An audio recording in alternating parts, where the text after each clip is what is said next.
So they carved in to the wheelocks at the top of Crimson all the way into their driveway. There's the end of the driveway over there. And it's a pretty good carving. And it looks like, almost like they were gonna widen the road or something.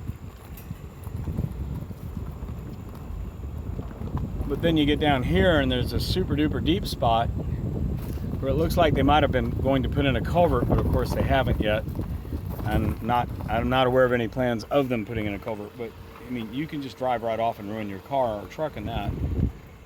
So emergency vehicles would be endangered by that. And see, this is where it looks like they're widening the road to pave it.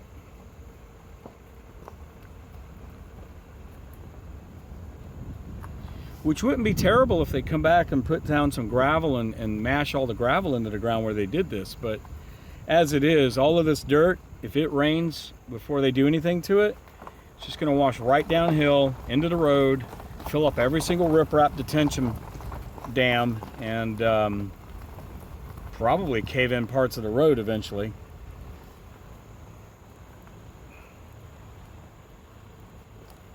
And of course, the county didn't get any permission from the property owners to do this.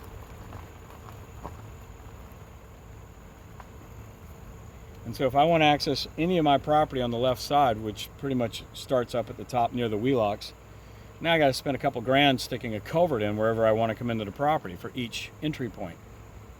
Whereas before, I just could drive in, no big deal.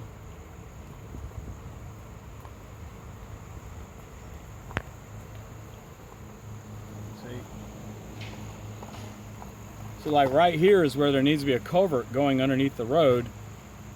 But as you can see, the road is disintegrating and leaving pretty sharp, nasty rocks out in the road that could, you know, pop an old tire or a UPS truck that needs the tires replaced.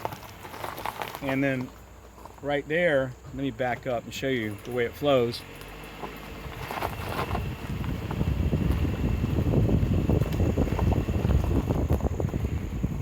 So right behind that telephone pole is David Quick's house. And right to the left, just to the left of that telephone pole, is a very deep hole ditch that they actually put grass mats down to keep down the erosion. But all of that water and the culvert to the right, over there, goes to the left of that telephone pole. All the water on the left-hand side of the road washes into the road and then down in front of my yard, filling up and silting in every single detention along the way, as well as my culvert, so, which is over here.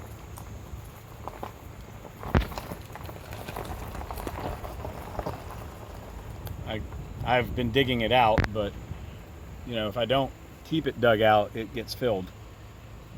And I'll show you what it looks like since they didn't bother to clean these out. That's what all of these will look like.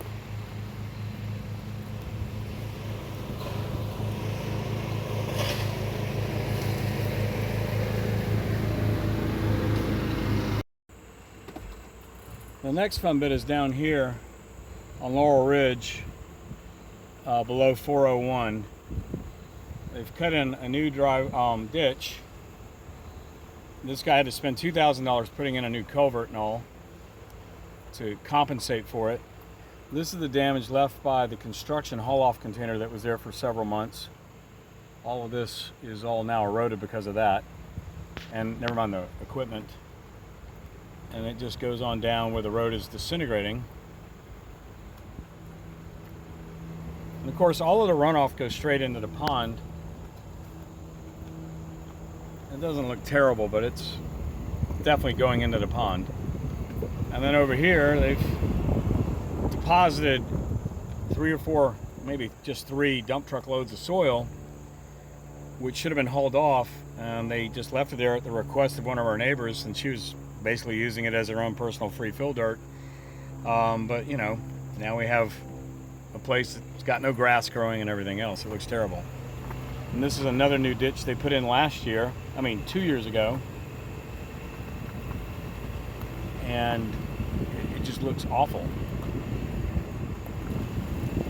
And honestly, it serves no real purpose. What it does achieve is focusing the water channel so it gains even more strength to cause even more erosion. So I don't know whose idea this was, but it's not a good result. I don't have any idea what to do about it. But anyway, there it is.